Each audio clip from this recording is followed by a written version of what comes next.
साबिक corporator AR Zakir का बड़ा बयान। जाकिर ने पहली मर्तबा मीडिया के सामने कहा कि वो बेकसूर हैं, इन्हें साजिश के तहत फंसाया गया है। DJ हल्ली और KJ हल्ली तशद्दुद के मामले में AR जाकिर पर मुकदमा दर्ज हुआ था, जिसके बाद इन्हें जेल जाना पड़ा। उसके बाद इस वक्त वो बेल पर रिहा हैं। इन्होंने कहा है कि इनके खिलाफ साजिश हुई क्योंकि वो सियासत में काफ़ी तरक्की कर रहे थे, इसी वजह से इनके खिलाफ साजिश के तहत इन्हें फंसाया गया है। So it was a very unfortunate incident. जो भी हुआ अनफॉर्चुनेट इंसिडेंट था। और एक जो पोस्ट फेसबुक पोस्ट हुआ, जो हमारे प्यारे नबी के बारे में जो फेसबुक पोस्ट आया, उसकी तहत में एक रिएक्शन हुआ लोगों से, ठीक है। एंड उसके बाद आपको मालूम है कि एक साजिश में हमें फंसाया गया। They called it a conspiracy. We had अल्हम्दुलिल्लाह हमें हमारे जो जुडिशरी है उसके ऊपर भरोसा है, और फिर हमें बेल भी मिली। उसके बाद फिर सुप्रीम कोर्ट को भी हमारी जो बेल एप्लीकेशन थी उसके अगेंस्ट सुप्रीम कोर्ट को भी लोग MLA जो साबिक MLA हैं वो सुप्रीम कोर्ट को भी गए। वहाँ से भी सुप्रीम कोर्ट ने उनकी जो अर्ज़ी थी बेल एप्लीकेशंस कैंसिल करने के लिए वो खारिज की। तो एक बहुत बड़ी साजिश रही हमारे साथ। इसमें ना मेरा इन्वॉल्वमेंट है, 1% 1% का भी इन्वॉल्वमेंट नहीं रहा मेरा, लेकिन फिर भी मुझे फंसाया गया एक बड़ी साजिश के तहत।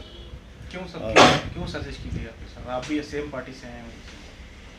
सब सेम पार्टी से हैं, बट जो 20 साल से मैं रहा कॉरपोरेटर यहाँ पे प्रेसिडेंट में सबको कटकता रहा, ठीक है। जो काम मैंने किए, may be the other leaders felt that I am a threat for them.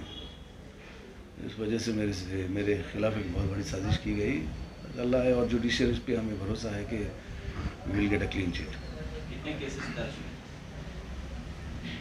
सब बहुत केसेस दर्ज किए हैं हमारे। जी जी। कितने में बेल हुई है सब क्या? नहीं, पूरे केसेस में बेल हुई है, ठीक है। इसका पूरे एजेंसीज ने भी इन्वेस्टिगेशन की ये मामले में, तो अल्हम्दुलिल्लाह nothing is there and I am sure because you are my 0.001% involvement also is not there in this case. We are waiting for the judiciary and इंशाल्लाह बहुत जल्द से जल्द हमें इसमें क्लीन चिट मिलेगी। क्या पोजीशन है केसेस की? अभी केसेस शुरू नहीं हुआ sir, just started now. Okay, हाँ, चार्जशीट फाइल होगी, एवरीथिंग इज डन।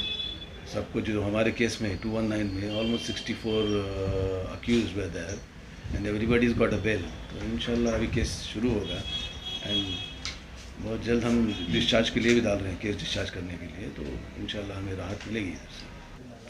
सब फ्रेजर टाउन वालों को और पूरे बेंगलुरु जितने भी आवाम है जो मुझे जानती है, they know that I've been framed in the case, okay, and it is a big conspiracy against me.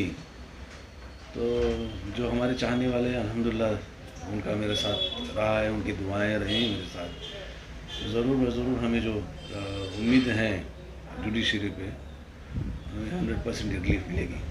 आपने कहा कि MLA का इसमें हाथ है, तो इसके बाद जो है जो भी मामला पेश आया, पार्टी की तरफ से क्या आपको सपोर्ट मिला है? आपकी पार्टी से? पार्टी से 100% सपोर्ट मिला है। DK शिव कुमार साहब से हमने रब्ता किया जब केस हमारे ऊपर डाला गया। We went and spoke to him, he supported us because we were being framed in the case. तो पार्टी से 100% सपोर्ट रहा है, और हमारे लीडरों का, आवाम का, सबका हमारे साथ सपोर्ट रहा है केस में। बोला ना 20 साल से कॉर्पोरेट रहे हम यहाँ के, तो सबको कटक रही थी बात, ठीक है। एंड उसके बाद I became an aspirant for MLA, started asking seat here and there, ठीक है। तो that is the reason I been targeted. तो क्या रहेगा सर, आइंदा इंतखाबात भी आने वाले हैं DBMP के भी? इंशाल्लाह DBMP के इंतखाबात रहेंगे और ज़रूर मैं कॉन्टेस्ट करूँगा, और मुझे उम्मीद है ओके कि हमारे लोगों के ऊपर कि फिर से मैं जीत कर आऊँगा इंशाल्लाह। तो इसी पार्टी में रहेंगे? पार्टी में रहेंगे इंशाल्लाह।